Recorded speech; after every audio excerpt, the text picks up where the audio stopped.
안녕하세요. 책의 정원에서 놀자 북들의 독서클럽 양쌤입니다.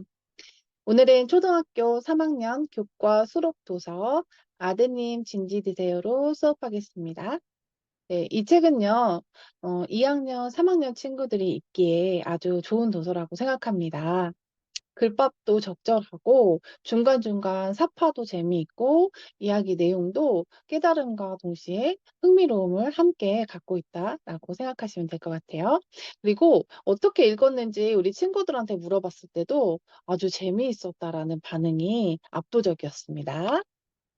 교환해 보면서 설명해 드리겠습니다.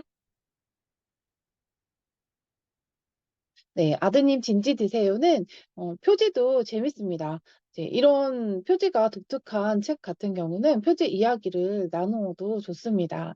그래서 제목에 대한 이야기 어떻게 생각하는지, 아드님 진지 드세요라는 말을 혹시 들어본 적이 있는지, 써본 적이 있는지 이런 이야기부터 해서 이 주인공의 표정 그리고 뒤에 있는 어른들의 행동에 대해서도 이야기를 가볍게 나누고 본격적으로 수업을 진행하며 더욱더 적극적으로 아이들이 참여할 수 있습니다.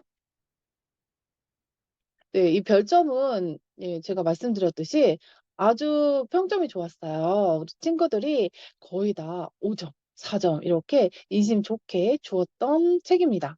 더 좋았던 점이 무엇일까? 한 가지 정도 이야기를 해보자라고 했을 때 우선은 우리 친구들이 아주 요목조목 자세하게 이야기는 하지는 못하더라도 전체적인 줄거리가 너무 재미있었다. 그리고 새로웠다. 그리고 높임말에 대해서 알 수 있었다. 여러 가지 의견이 나옵니다. 먼저 어휘에 대해서 공부를 해볼 건데요. 1번, 다음 말의 뜻은 무엇일까요?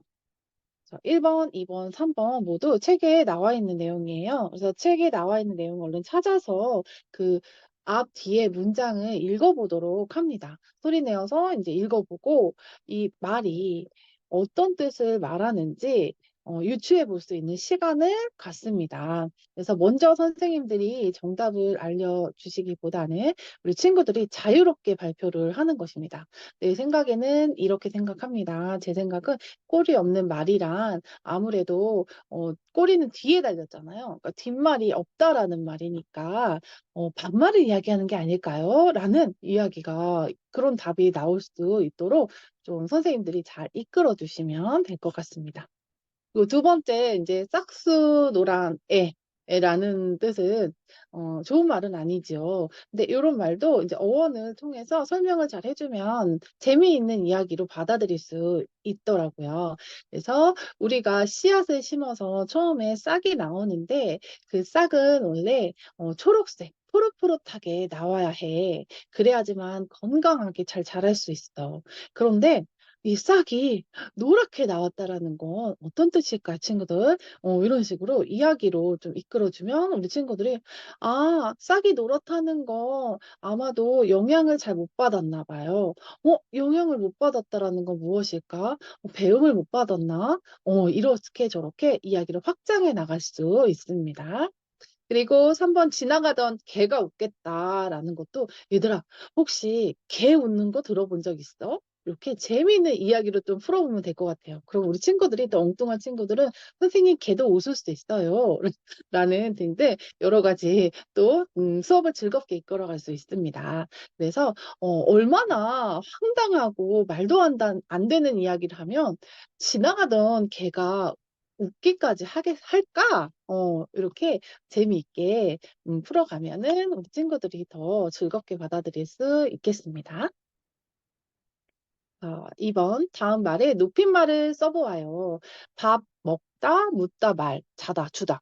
이렇게 우리가 일상생활에서 늘 사용하는 말들이죠. 그런데 이 말의 높임말을 우리 친구들이 스스로 아, 이거 너무 쉬워요. 저는 잘 알고 있어요. 라고 자신감 있게 얘기를 해요. 그런데 다 잘 알고 있어요. 하지만 이 중에서도 어, 굉장히 좀 어려워하는 부분이 있더라고요, 공통적으로. 예를 들면, 묻다라는 말을 물으시다. 이렇게로 많이 알고 있고, 또 주다라는 말은 주시다. 이렇게 또 시자만 붙이면 높임말이 되는구나라고 이해하고 있는 친구도 있거든요. 그렇게 그럴 때는 이렇게 우리가 높임을 나타내는 시를 붙여도 높임말이 되지만 이렇게 따로 높임말을 나타내는 독립된 언어가 있다라고 말씀을 해주시면 되겠습니다. 그래서 밥은 진지, 먹다는 드시다, 묻다는 여쭙다, 말은 말씀, 자다는 주무시다, 주다는 드리다. 이렇게 답을 알려주시면 되겠습니다. 그리고 3번. 다음은 잘못된 높임말입니다. 그 이유를 써보아요. 1번. 이거는 이제 우리 어른들도 많이 실수하는 부분 중에 하나인 것 같아요. 그래서 우리가 이제 커피숍에 갔을 때요. 직원분들이 이렇게 말씀을 좀 하시잖아요.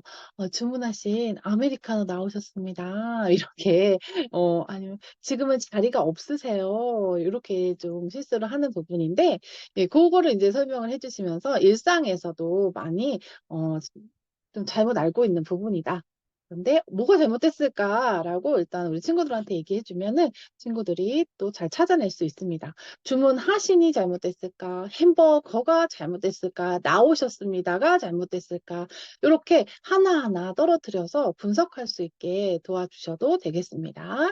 그래서 이게 주문하신 햄버거 나오셨습니다라는 말은 일단 햄버거는 사물이죠. 음식이죠. 그래서 사물 존칭으로 나오셨습니다가 잘못된 거죠. 그래서 주문하신 햄버거 나왔습니다. 라고 이야기해야 합니다. 자, 그리고 두 번째, 어, 내가 이야기하는, 우리 어린이 입장에서 이야기하는 거예요. 이건 이제 상황극을 좀 펼쳐주시면 될 것 같아요. 내가 이렇게 집에 있는데 할아버지가 방문을 하신 거야. 그런데 할아버지가 나한테, 아이고, 누구야? 아빠는 언제 오신다니? 아버지는 언제 오신다니? 이렇게 여쭤봤어요. 어, 그럴 때 나는 어떻게 대답을 해야 될까라고 이렇게 상황을 좀 설명을 해주시고 나서, 그 다음에 이제 우리 아이들에게 무엇이 잘못됐을까 이렇게 천천히 설명해 주시면 되겠습니다. 그러니까 할아버지는 아버지보다는 어른이시죠. 그러므로 할아버지가 아버지보다 더 높은 분이시기 때문에 할아버지 앞에서 아버지를 높인다는 건 잘못된 표현인 거죠. 그래서 할아버지, 아버지가 곧 오신대요가 아니고, 아버지를 높이는 게 아니고, 할아버지, 아버지가 곧 온대요가 맞습니다. 네, 그리고 3번, 할머니 수고하셨습니다. 이 부분은 이제 우리 친구들이 잘 많이 몰랐던 부분이에요. 사실 1번, 2번 같은 경우는 우리 친구들도 많이 읽는 친구들도 있거든요. 그런데 3번은 잘 모르더라고요. 할머니 수고하셨습니다. 이건 잘못된 부분이 없는데요. 수고하셨습니다. 이렇게 해야 되나요? 이렇게. 아니면은 뭐 할머님이라고 해야 되나요? 이렇게 갈피를 못 잡는 경우가 많이 있었어요. 그런데 이거는 우리가 잘 알고 있자.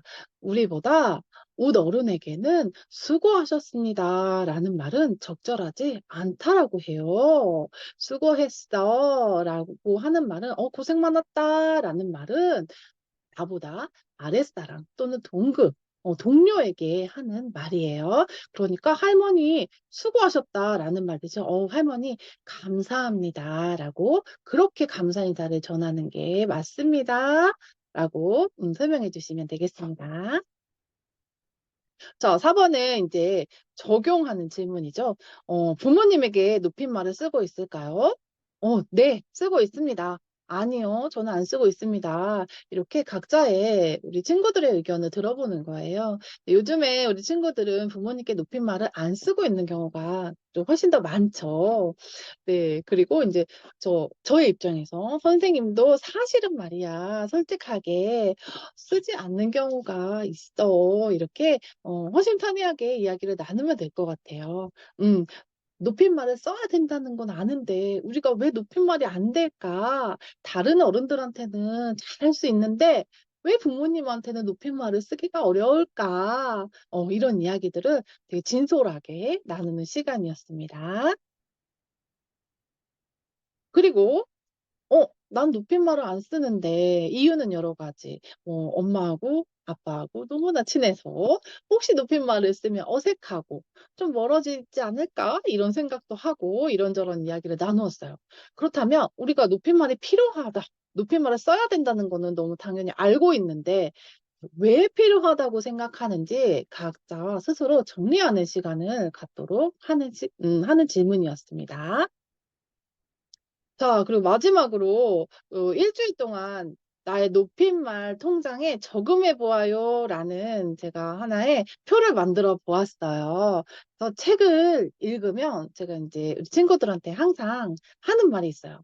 아우, 책이 너무 재밌고 교훈을 얻었고 느낌이 너무 좋아요라고 탁 덮어버리는 게 아니고 내가 이 책에서 배운 것들을 하나라도 실생활에서 적용해 보는 것. 실행해 보는 것이 가장 중요하다라고 늘 이야기를 해주거든요. 그래서 이번 책으로는 우리 높임말 통장에다가 한번 저금을 해보자. 높임말 저금을 해보자. 우리 높임말 써야 된다는 거 좋은 거 다 알았잖아. 그러니까 한번 실행해보자. 라고 해서 몇 월 며칠 날 나는 어떤 높임말을 썼는지 이렇게 일주일간만 한번 모아보자. 라고 이렇게 쓰는 통장을 만들어 주었습니다. 그래서 우리 다음 주에 만났을 때 누가 가장 높임말 부자인지 서로서로 한번 확인해보자. 이렇게 재미있게 수업을 마무리했습니다. 네, 오늘은요, 아드님 진지 드세요라는 책으로 아주 즐겁게 수업을 해봤습니다. 실제로도 이 수업은 아주 재미있게 했어요. 또 초등학교 2학년 친구들도 재밌게 했고 3학년 친구들도 재밌게 했습니다. 그래서 2, 3학년 친구들에게 아주 글밥과 내용이 적절하다라고 해서 추천드리고 싶습니다. 감사합니다.